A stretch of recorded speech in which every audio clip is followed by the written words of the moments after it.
तो पिछले लेक्चर में हम लोग एसएचएम में ये आपको बता रहे थे कि ओमेगा कैसे निकालते हैं, किसी क्वेश्चन में टाइम पीरियड कैसे निकालते हैं। ये दोनों क्वेश्चन दिए थे पिछले लेक्चर में। तो जब भी किसी सिस्टम का टाइम पीरियड या ओमेगा निकालना होता है तो सबसे पहले उस सिस्टम को इक्विलिब्रियम पोजीशन से आप थोड़ा डिस्प्लेस कर दीजिए और डिस्प्लेस्ड पोजीशन पर एक्सेलरेशन निकालिए।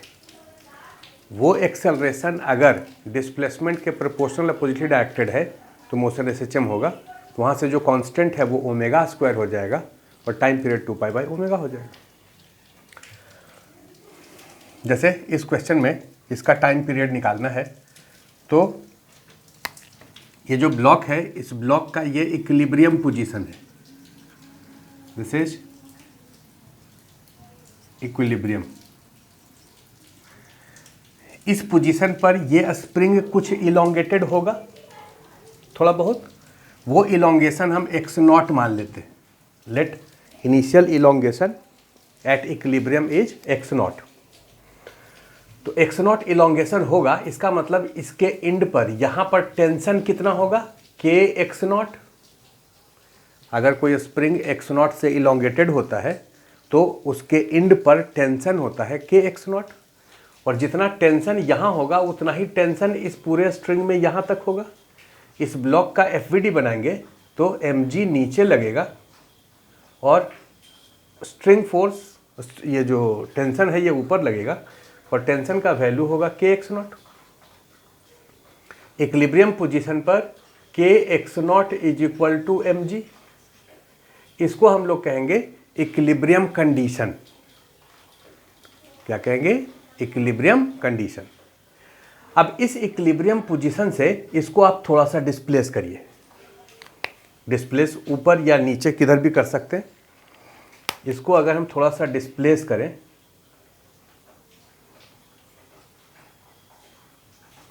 ये डिस्प्लेसमेंट यहाँ से यहाँ तक x है। इक्विलिब्रियम पोजीशन से इसका डिस्प्लेसमेंट कितना है? x है। इस पोजीशन पर इस पर फोर्सेज लिखिए। अब कौन कौन सा फोर्स लगेगा? तो एक फोर्स तो हो गया mg,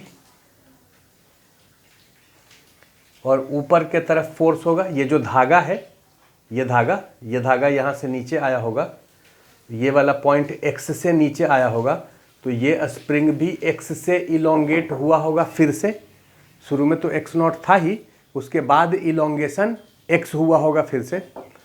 तो नेट यहाँ पर इलोंगेशन कितना हो गया? kx0 प्लस x, मतलब नेट फोर्स कितना लगेगा? kx0 plus x। तो यहाँ पर जो टेंशन होगा ये होगा kx0 plus x।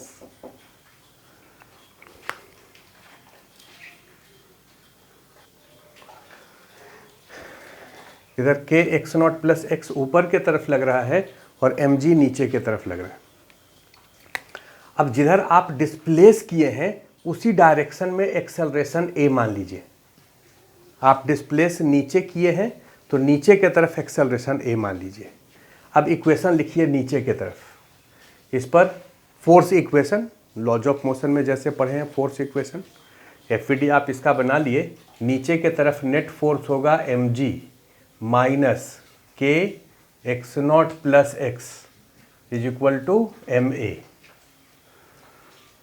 mg and kx0 ये कैंसिल हो गया क्योंकि दोनों बराबर है।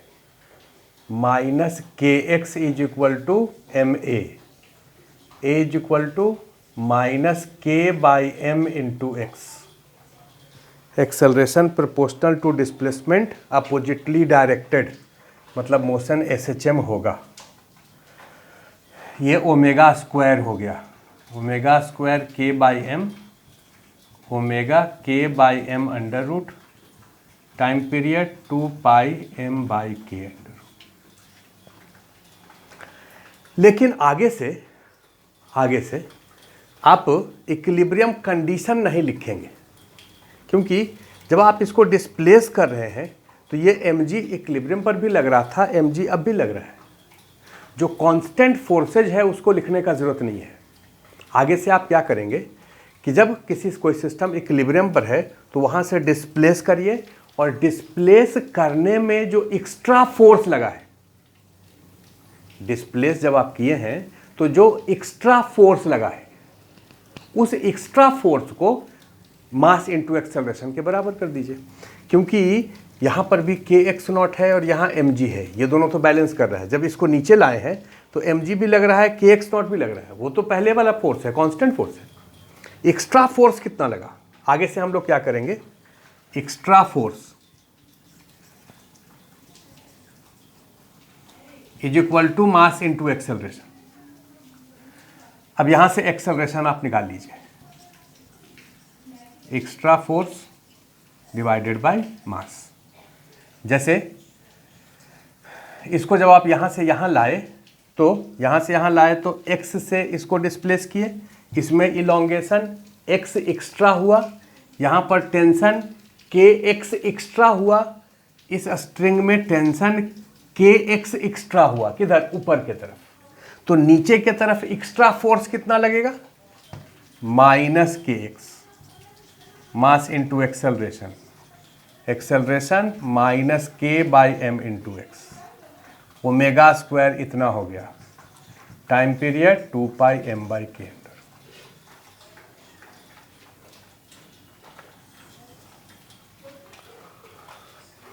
दूसरा मेथड तो आपके पास एनर्जी मेथड है ही, एनर्जी मेथड से भी इसको सॉल्व कर सकते हैं। आप लोग अटेम्प्ट करिए एनर्जी मेथड से।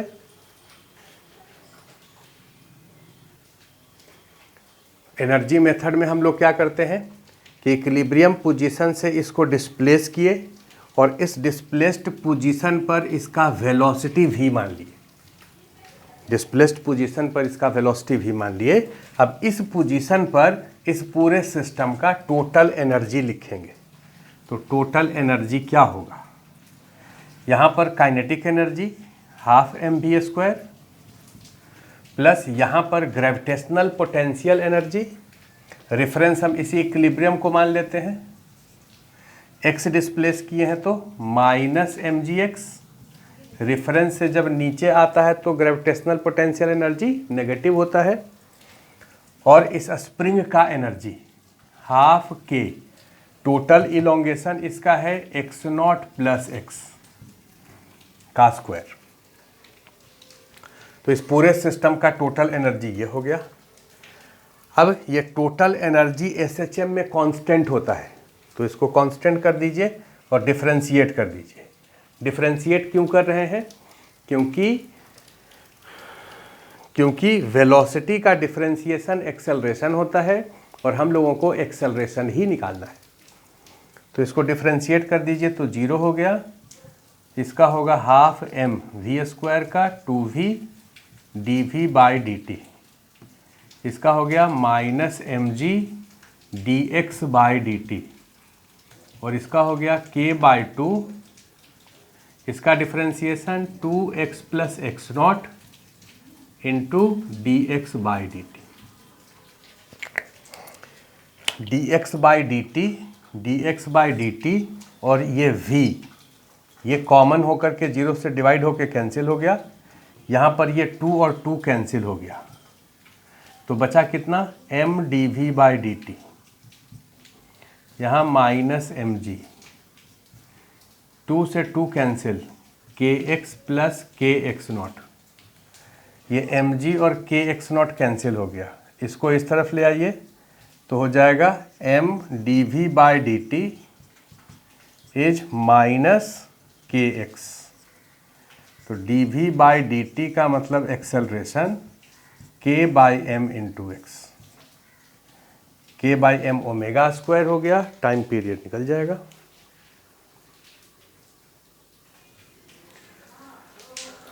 तो अगले सवाल पे आते हैं। इस क्वेश्चन का टाइम पीरियड आपको निकालना है।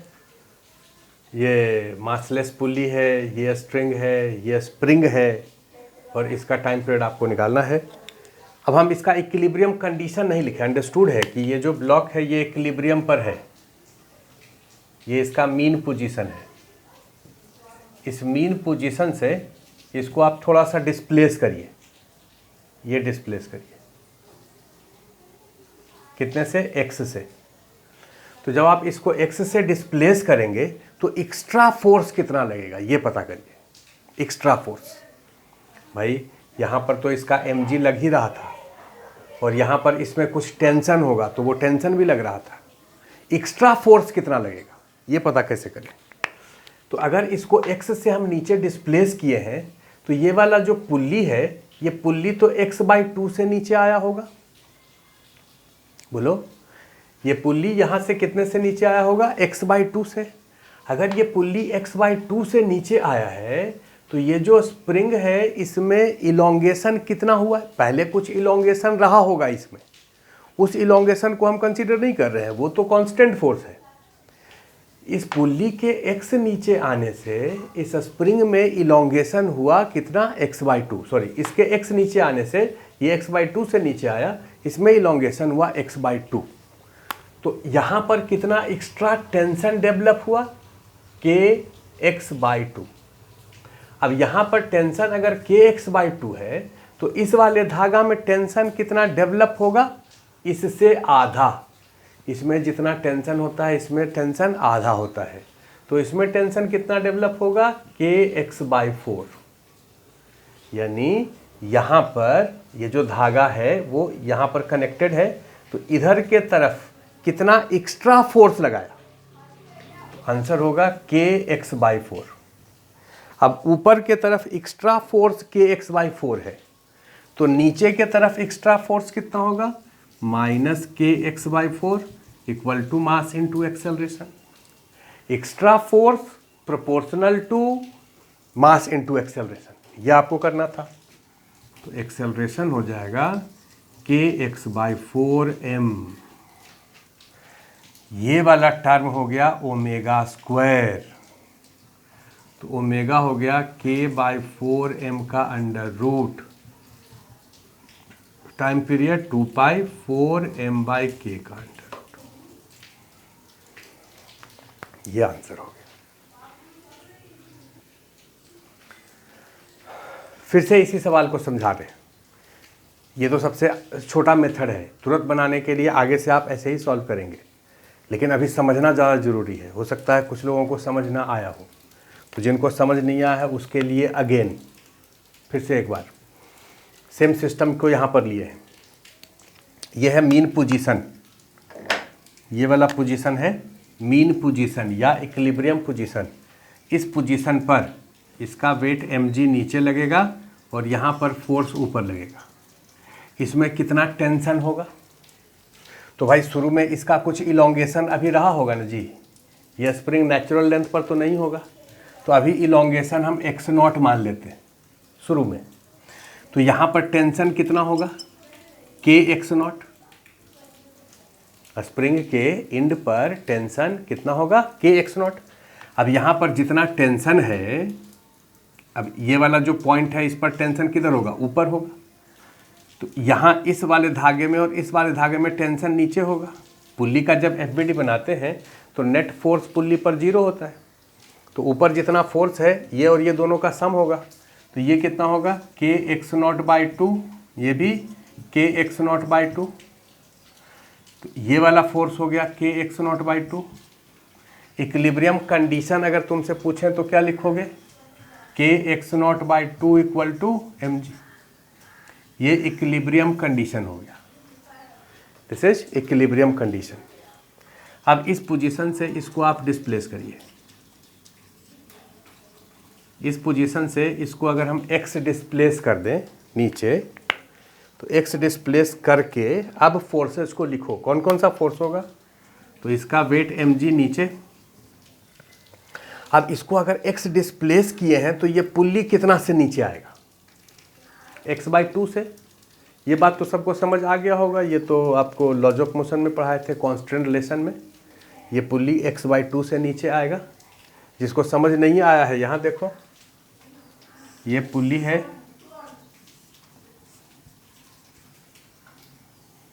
और ये ब्लॉक है। इस ब्लॉक को अगर हम x से नीचे लाएंगे तो ये पुल्ली भी कुछ नीचे होगा ना। लेट ये पुल्ली अभी y से नीचे हो गया। अब जो स्ट्रिंग है वो कैसा होगा? अब वो स्ट्रिंग ऐसा हो जाएगा। तो टोटल लेंथ ऑफ स्ट्रिंग तो कांस्टेंट होता है, इधर का लेंथ ये L1 है और यहाँ से यहाँ तक का लेंथ L2 है। टोटल लेंथ ऑफ स्ट्रिंग होगा L1 प्लस यहाँ से यहाँ तक L2। ये अगर y से नीचे आया है तो अब यहाँ से यहाँ तक का स्ट्रिंग है, अब भी लेंथ सेम ही रहेगा। कांस्टेंट रिलेशन में यही तो पढ़ते थे। तो ये जो वैल्यू है यहाँ से यहाँ तक, ये कितना होगा L1 माइनस वाई,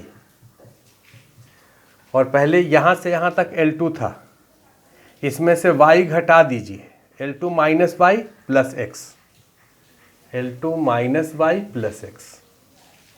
तो initial length equal to final length, L1 L2 दोनों तरफ से कैंसिल कर दो, तो 2y equal to X, Y equal to X by to.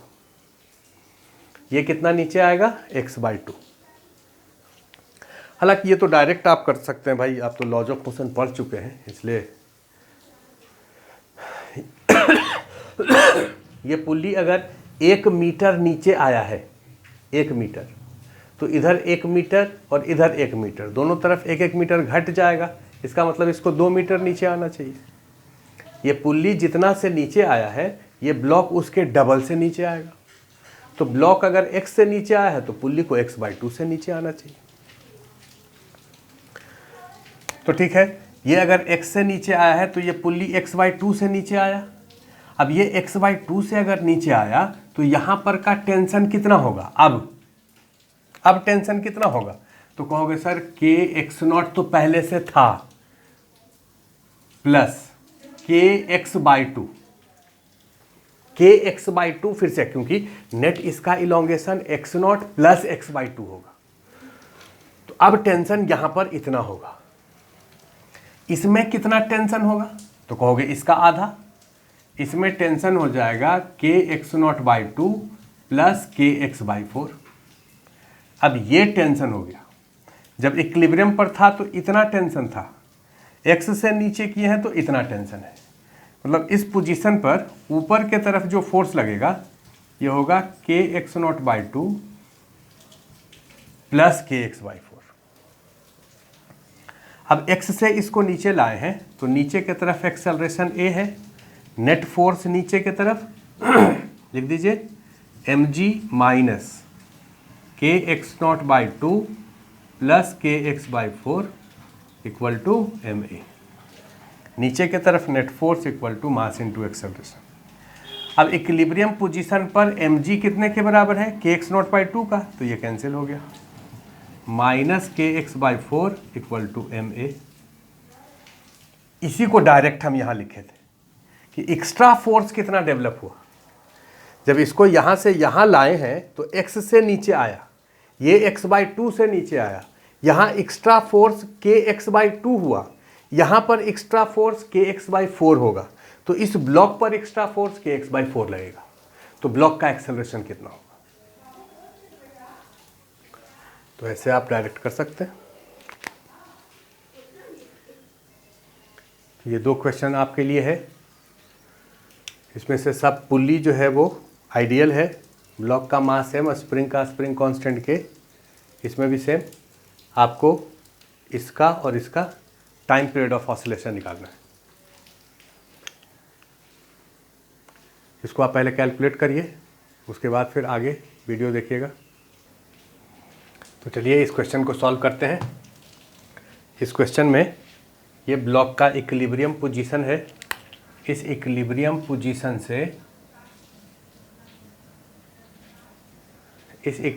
Position से इसको आप x डिस्प्लेस कर दीजिए, ब्लॉक को यहाँ तक ले आइए, ये डिस्प्लेसमेंट x हो गया। अब इसको अगर x नीचे लाएंगे तो ये पुल्ली कितने से नीचे आएगा, ये पता करो। ये पुल्ली नीचे आएगा x बाई टू से, क्योंकि ये पुल्ली x बाई टू से जब नीचे आएगा तो इधर x बाई टू घटेगा, इधर x बाई टू घटेगा, ये x नीचे आ जाएगा। अब ये पुल्ली अगर x बाई टू से नीचे आया है तो ये वाला पुल्ली कितने से नीचे आएगा, x बाई फोर से। ये पुल्ली अगर x बाई फोर से नीचे आया है तो ये स्प्रिंग कितना से एक्स्ट्रा इलोंगेट होगा। पहले से तो कुछ इलोंगेशन रहा ही होगा, हम पहले से कितना इलोंगेशन है उसकी चर्चा नहीं कर रहे हैं। एक्स्ट्रा इलोंगेशन कितना हुआ तो कहोगे kx/4।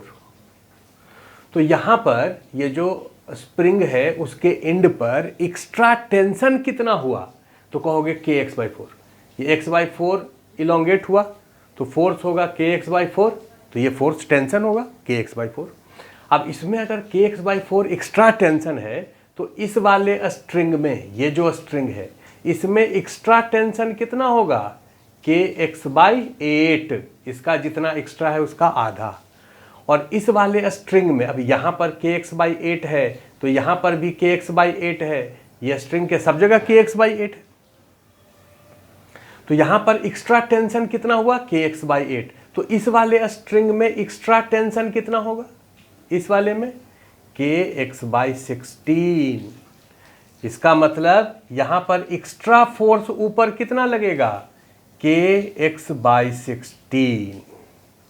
ये एक्स्ट्रा फोर्स ऊपर है तो नीचे कितना -kx/16 is equal to mass into acceleration, acceleration -k/16 m into X, ये हो गया ओमेगा स्क्वायर। तो टाइम पीरियड होगा 2π16m/k√, ये आंसर हो जाएगा। इसमें देखो इस इक्विलिब्रियम पोजीशन से इसको x आप नीचे डिस्प्लेस किए, ये डिस्प्लेसमेंट कितना हो गया बोलो x। इक्विलिब्रियम पोजीशन से आप x डिस्प्लेस किए तो इसको x नीचे लाओगे तो ये कितना होगा x/2, ये कितना होगा x/4, ये कितना होगा x/8, एक्स्ट्रा टेंशन कितना हो गया kx/8।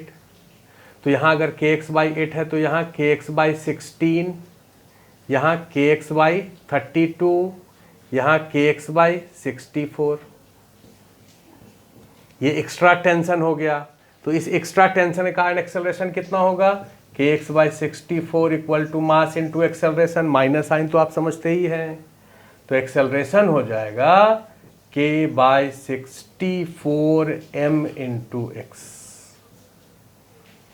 ये ओमेगा स्क्वायर हो गया। टाइम पीरियड 2π64 m/k√, ये इस क्वेश्चन का आंसर होगा।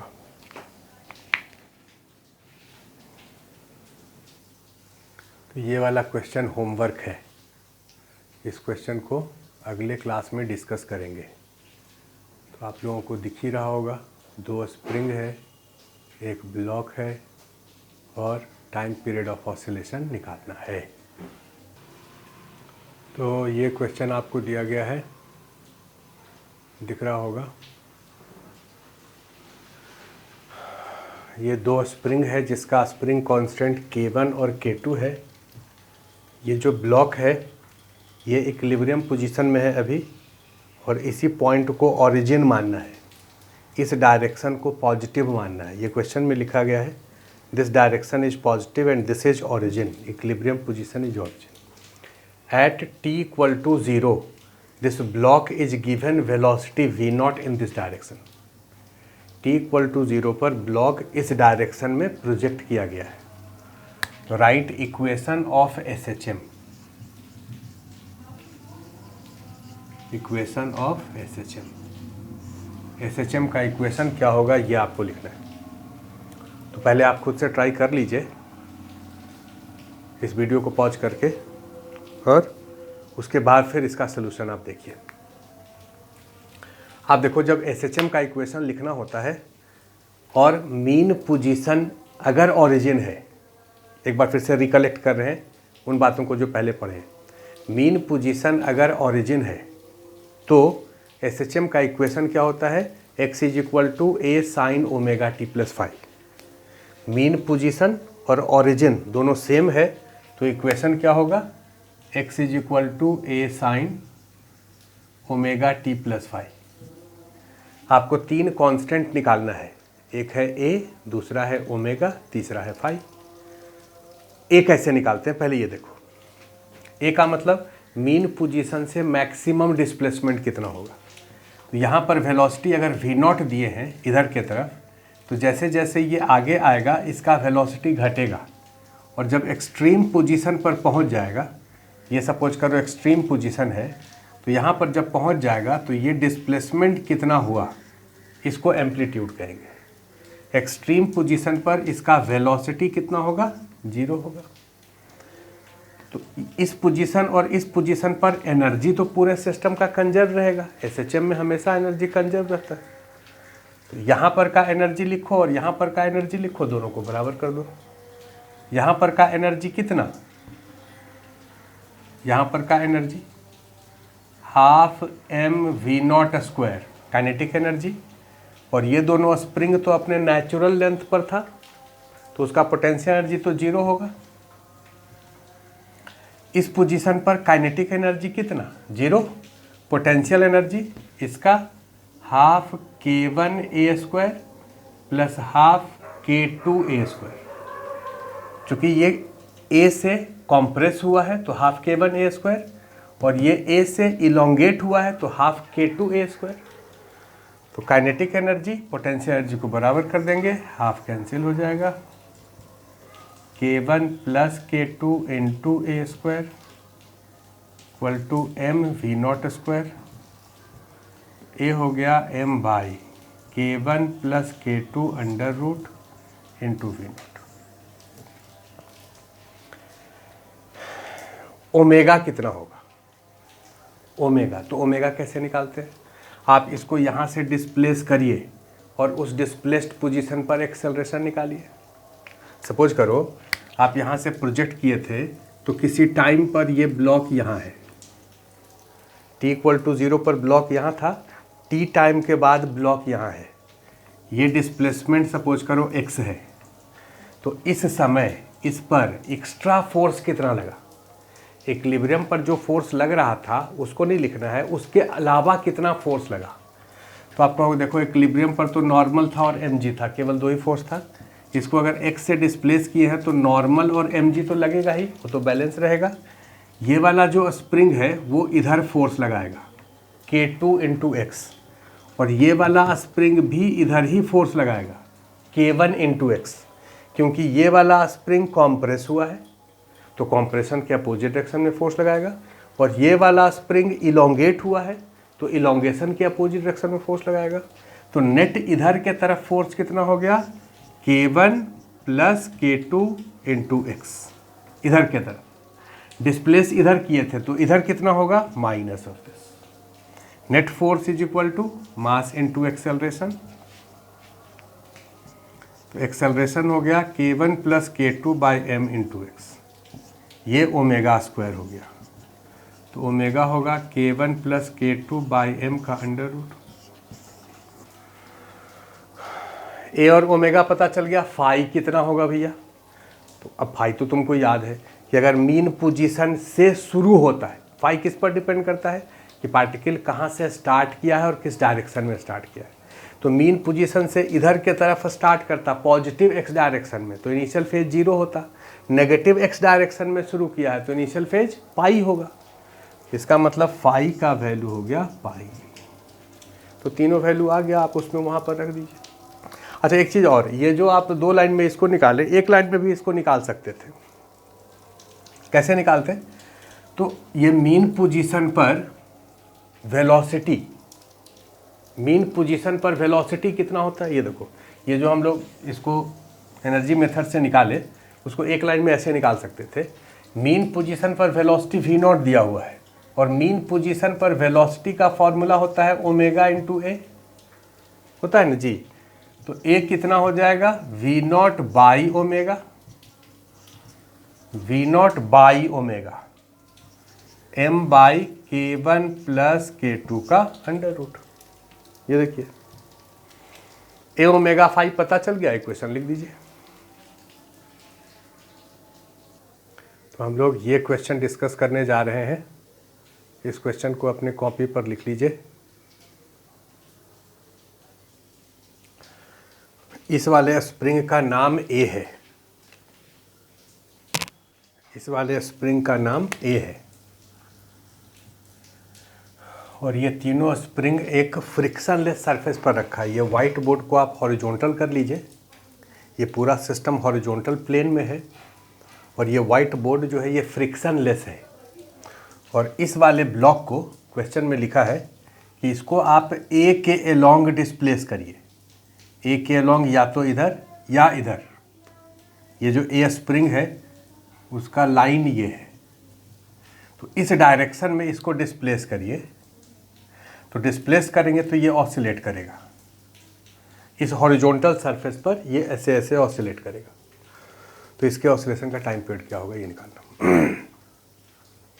तो ये ब्लॉक का अभी इक्विलिब्रियम पोजीशन है, नेट फोर्स इस पर 0 है। यहाँ से इसको हम डिस्प्लेस कर दिए, यहाँ तक लिया है।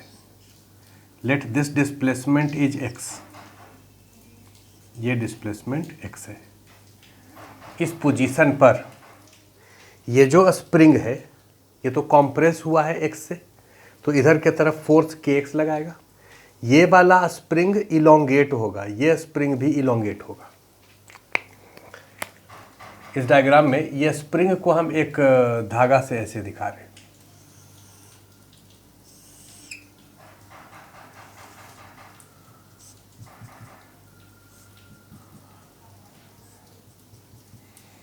ये वाला जो स्प्रिंग है उसको हम ऐसे दिखाए हैं, आप इसको स्प्रिंग मानिए। शुरू में पार्टिकल यहाँ पर था ये वाला, और इसको आप यहाँ कर दिए, ये x है। तो ये वाला जो स्प्रिंग है ये अब ऐसे हो जाएगा, और ये वाला स्प्रिंग ऐसे हो जाएगा, और ये वाला स्प्रिंग ये। शुरू में जब इक्विलिब्रियम पोजीशन था तब ये और ये स्प्रिंग था, ये तीनों। और अभी जब x से डिस्प्लेस किए हैं तो ये दोनों स्प्रिंग ऐसा है और ये वाला स्प्रिंग है। इस पोजीशन पर ये जो स्प्रिंग है वो तो फोर्स ऐसे लगाएगा इस डायरेक्शन में, k इंटू एक्स के बराबर इधर के तरफ। ये वाला स्प्रिंग ऐसे लगाएगा। ये वाला जो स्प्रिंग है वो अब ऐसे हो गया, ये फोर्स अपने तरफ लगाएगा क्योंकि ये इलोंगेट हुआ है। और ये वाला स्प्रिंग भी जो है ये अपने तरफ ऐसे फोर्स लगाएगा। ये वाला फोर्स अगर F1 हम कहें और ये भी F1 अगर कहें तो ये फोर्स F1 कितना होगा? ये जब भी SHM का कोई भी क्वेश्चन आप सॉल्व करते हैं तो उसमें जो डिस्प्लेसमेंट आप लेते हैं वो बहुत कम होता है। कम डिस्प्लेसमेंट के लिए ऑसिलेशन का टाइम पीरियड निकालते हैं। ये स्प्रिंग को आप 10 मीटर डिस्प्लेस नहीं कर देंगे भाई। ये स्प्रिंग ही जब छोटा है, स्प्रिंग कितना बड़ा होता है, तो स्प्रिंग जब छोटा है तो उसका डिस्प्लेसमेंट भी आप कम ही करेंगे, 1 सेंटीमीटर, आधा सेंटीमीटर, पौना सेंटीमीटर। तो ये जो डिस्प्लेसमेंट है ये कम है इस स्प्रिंग के लेंथ के रिस्पेक्ट में। तो क्या हम कह सकते हैं कि ये और ये दोनों पैरेलल है? कोई भी दो लाइन पैरेलल कब होता है? जब उसके बीच का एंगल बहुत कम होता है। ये डिस्प्लेसमेंट अगर बहुत कम है का मतलब ये एंगल भी बहुत कम है, तो इस दोनों को पैरेलल कह सकते हैं। इस दोनों के बीच में लेंथ डिफरेंस कितना होगा?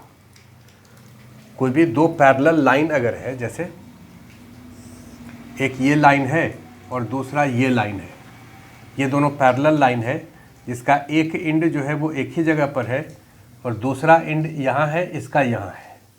तो इस दोनों के बीच में लेंथ डिफरेंस कैसे निकालेंगे?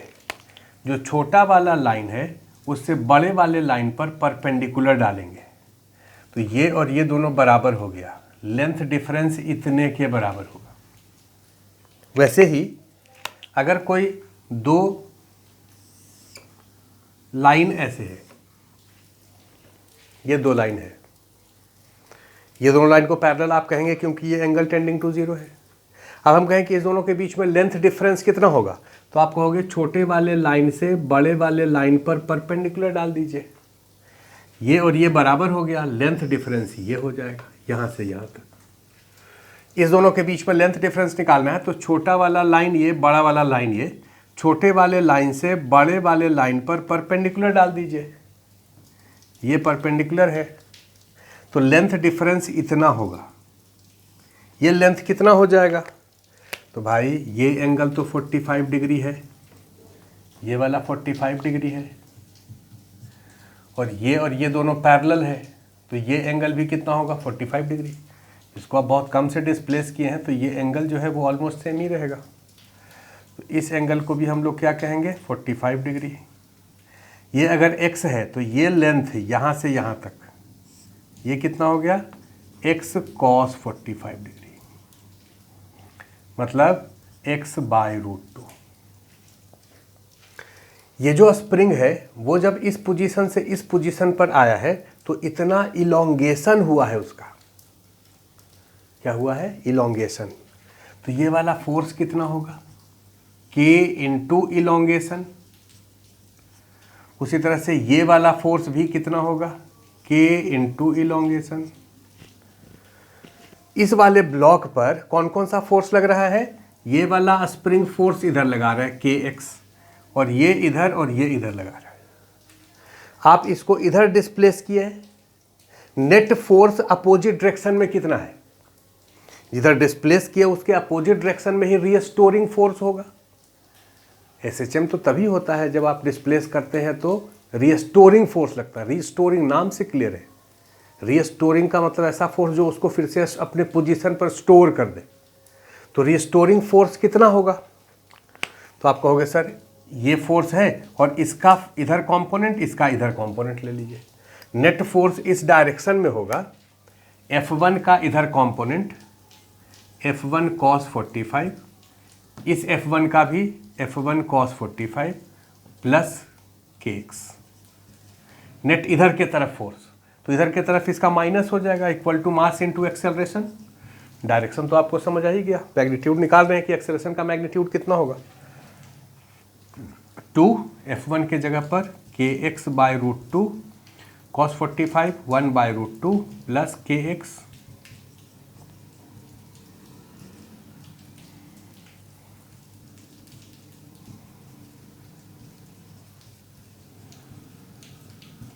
माइनस साइन तो आपको पता है क्योंकि एक्सेलरेशन आप इधर माने हैं, फोर्स इधर लिखे हैं, तो ऑब्वियसली यहाँ माइनस साइन होगा। ये हो गया ओमेगा स्क्वायर, तो ओमेगा हो गया 2k/m²। ये टाइम पीरियड होगा। बिल्कुल वैसा ही क्वेश्चन यहाँ पर है। ये 3 स्प्रिंग है जिसके बीच का एंगल 120 डिग्री है। केवल एंगल चेंज किए हैं पिछले वाले क्वेश्चन से, और एक फ्रिक्शनलेस हॉरिजॉन्टल सरफेस पर रखा हुआ है। ब्लॉक को किसी भी एक स्प्रिंग के अलोंग डिस्प्लेस किए।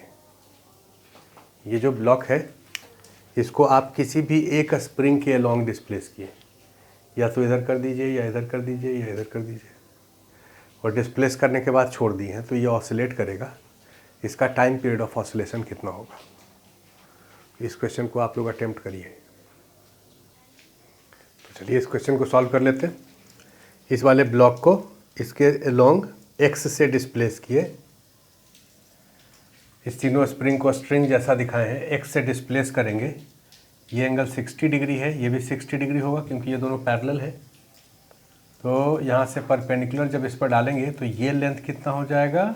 x cos 60। तो इसका मतलब इस स्प्रिंग का इलोंगेशन हो गया x cos 60। तो इधर के तरफ फोर्स लगेगा इंटू k कर दीजिए, kx cos 60, और इधर के तरफ भी फोर्स लगेगा kx cos 60, और इधर के तरफ फोर्स लगेगा k इंटू x। तो नेट फोर्स इस डायरेक्शन में कितना हो गया? k into x plus kx cos 60। Force का फिर से इधर कंपोनेंट लेंगे, फोर्स का कंपोनेंट, तो kx cos स्क्वायर 60, और इसका भी लेंगे तो इतना ही हो जाएगा। तो नेट रीस्टोरिंग फोर्स इतना है, नेट एक्स्ट्रा फोर्स इतना ही लगा है, मास into acceleration.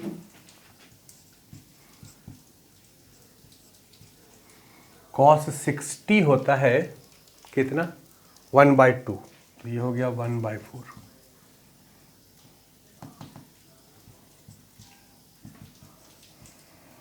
kx/2 plus kx 3kx/2।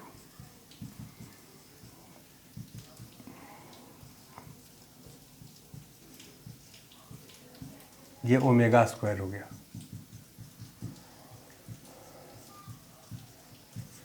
ये टाइम पीरियड हो जाएगा। ये क्वेश्चन होमवर्क है जो अगले क्लास में डिस्कस करेंगे। क्वेश्चन नंबर 5.26, इस क्वेश्चन को भी अगले क्लास में डिस्कस करेंगे। आप एक बार अटेम्प्ट करिए। एक क्वेश्चन और लिखिए 5.31। इस क्वेश्चन का आधा पार्ट इधर है।